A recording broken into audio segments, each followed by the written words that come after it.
안녕하십니까. 기독당 사무총장을 맡고 있는 최바섭 목사라고 합니다.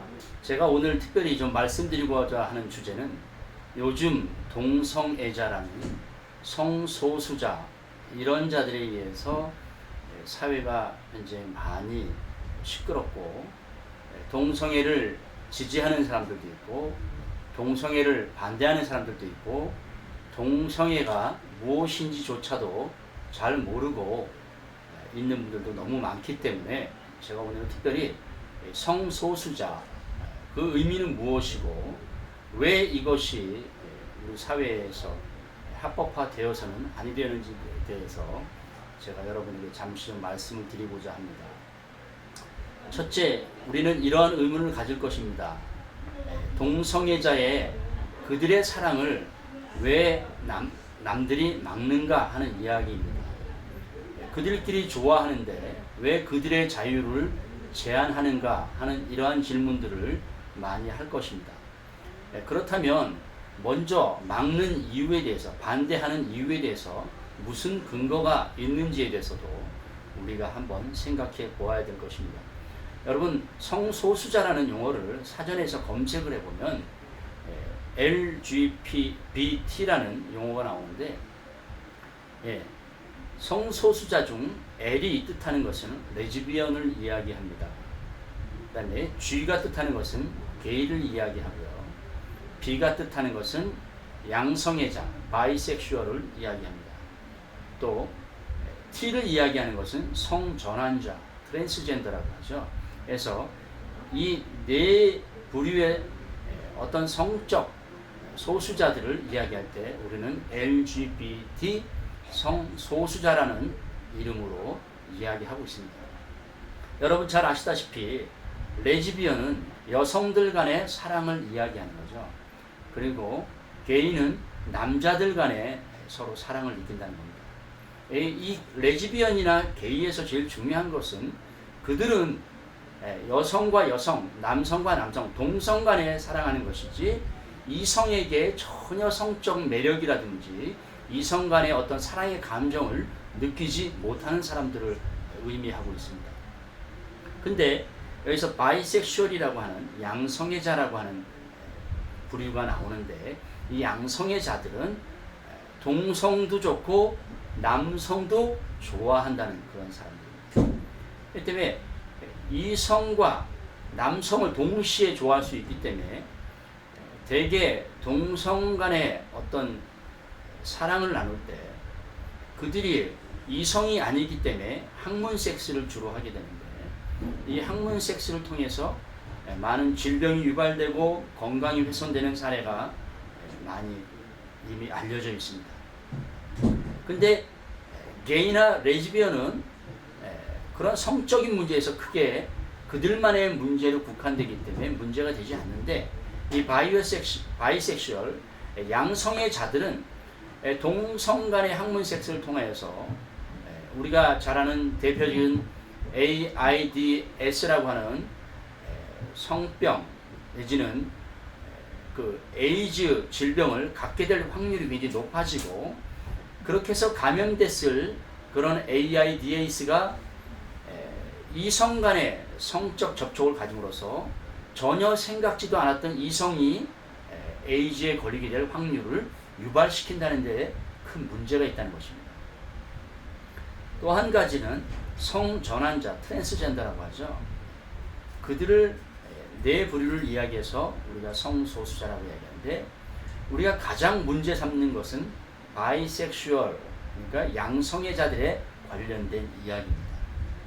양성애자들은 일단 외부적으로 특징적으로 드러나는 것이 없고 그들은 동성 간의 성행위, 학문 성행위를 통해서 여러 가지 신체적 건강의 위험성을 그들이 스스로 갖게 되고 그것을 또 전혀 알지도 못하는 이성에게 전파할 수 있다는 이런 상당히 위험한 요소를 내뿜고 있다고 저는 말씀드리고 싶습니다. 어떤 이성을 사랑하고 사랑을 하면 그들이 교제를 나누고 그들이 사랑을 함으로써 얻게 될 그런 기쁨들은 우리가 무시할 수 없는 것들입니다.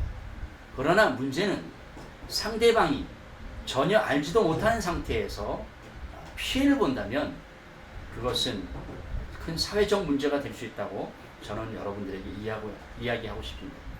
예를 가정에서 들도록 하겠습니다. 바이섹슈얼 양성애자가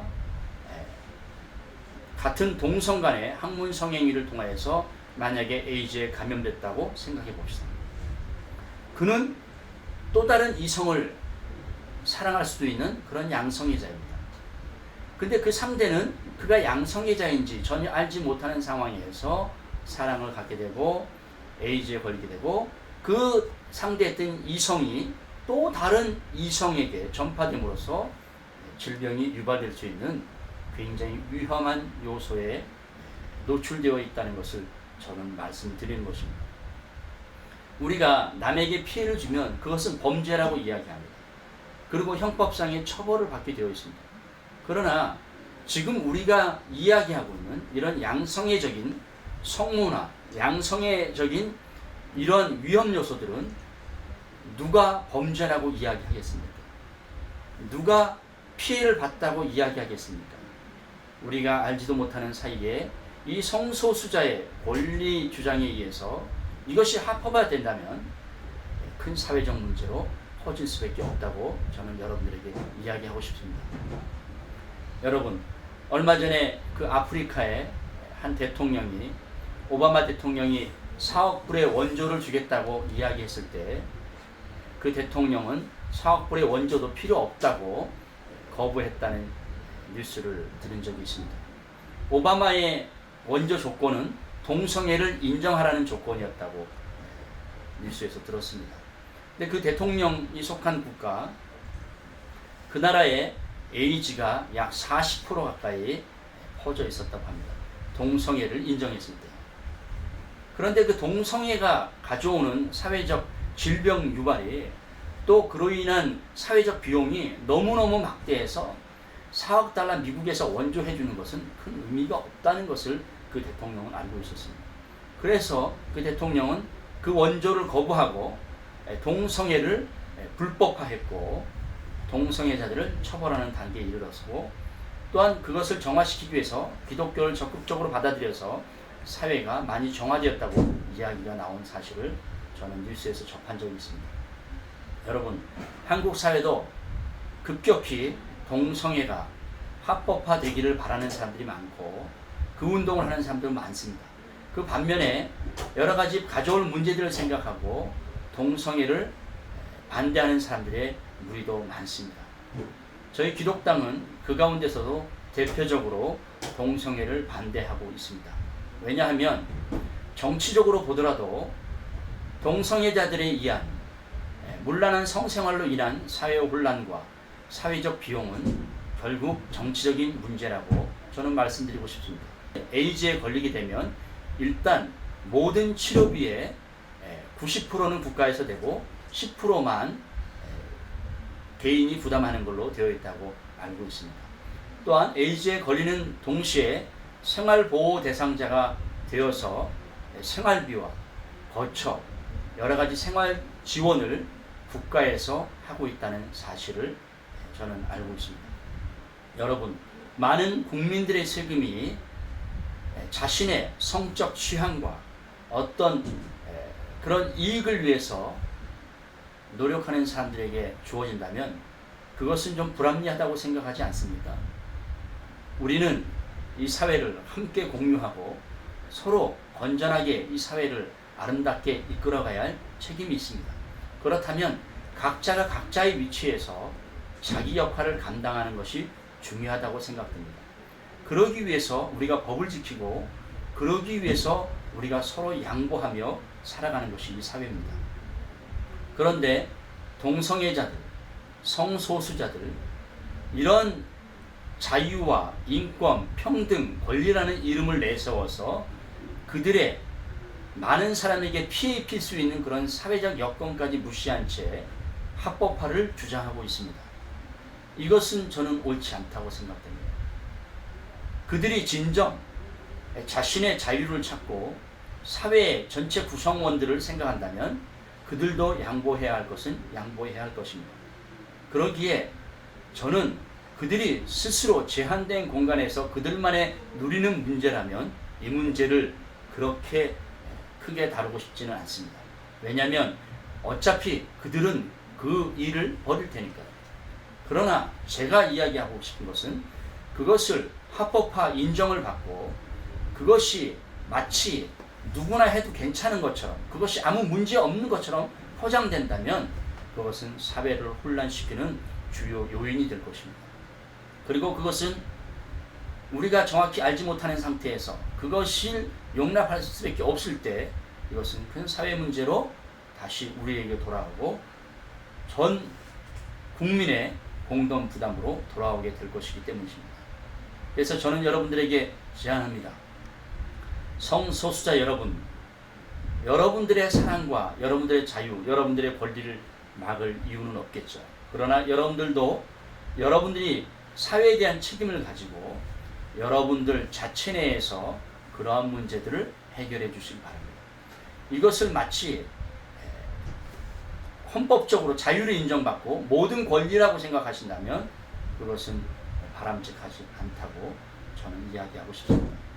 끝으로 기독교인 여러분들에게 말씀드리고 싶습니다. 특별히 대교회 목사님들과 또 한국을 이끌어가고자 하는 목사님들에게 말씀드리고 싶습니다. 또한 기독교인 국회의원이라고 하는 여러분들에게 말씀드리고 싶습니다. 우리는 하나님의 말씀에 의해서 그 말씀 따라 살아가기를 노력하고 있지 않습니까? 그렇다면 우리가 성경적으로 소돔과 고모라라는 사건이 하나님이 유황불로 심판하셨던 그 사건이 결국 이 동성애 문제였다는 사실을 우리는 너무나도 잘 알고 있을 것입니다. 그러나 일부 사람들의 말에 의하면 그것조차도 하나님의 사랑으로 용납해야 되지 않느냐고 말하시는 분들이 있습니다. 그러나 저는 여러분들에게 말씀드리고 싶습니다. 우리가 사랑하는 자녀들에게 그들이 잘 되기 위해서 우리가 매를 들기도 하고 교육을 시킵니다. 우리가 몰라서 저지르는 일들 또한 그것이 남에게도 해야 되는 일이라면 우리가 스스로 자제시키고 교육하고 올바르게 계도하는 것이 우리가 해야 될 일이라고 저는 말씀드리고 싶습니다. 그리고 사랑은 어느 때 사랑이냐? 그들이 그곳에서 벗어나려고 애를 쓰고 혹은 그 아픔 가운데 깊이 좌절하였을 때 그들을 다시 한번 사랑으로 품을 때가 사랑이지, 그들이 방종하고 그들만의 자유를 이야기할 때 무조건적으로 기다려주는 것은 사랑이 아니라고 저는 여러분에게 말씀드리고 싶습니다. 우리가 가야 할 길은 분명합니다. 그들을 위해서 기도하고 그들을 가리키고 모르는 사람에게 그 사실을 알려서 그들이 바로 알고 그들을 계도할 수 있도록 우리가 해야 할 것입니다. 저는 그래서 여러분들이 먼저 나서 주시기를 부탁을 드립니다. 그리고 이 일을 위해서 우리가 노력하고 기도하고 헌신할 때 이 사회가 좀 더 밝아지고 대한민국이 좋아지고 또한 하나님의 뜻이 이 사회에 편만케 되리라 믿습니다. 이 일을 위해서 정말 애써주시길 바라고, 정말 잘못 정의를 알고 그것이 무엇이 문제냐, 그들끼리 좋아하는데 라고 생각하시는 분이 있다면 분명히 그 용어와 그들이 생각하는 것 가운데 내포되어 있는 깊은 문제를 헤아리시고 이 문제를 판단해 주시길 간곡히 부탁드리겠습니다. 감사합니다.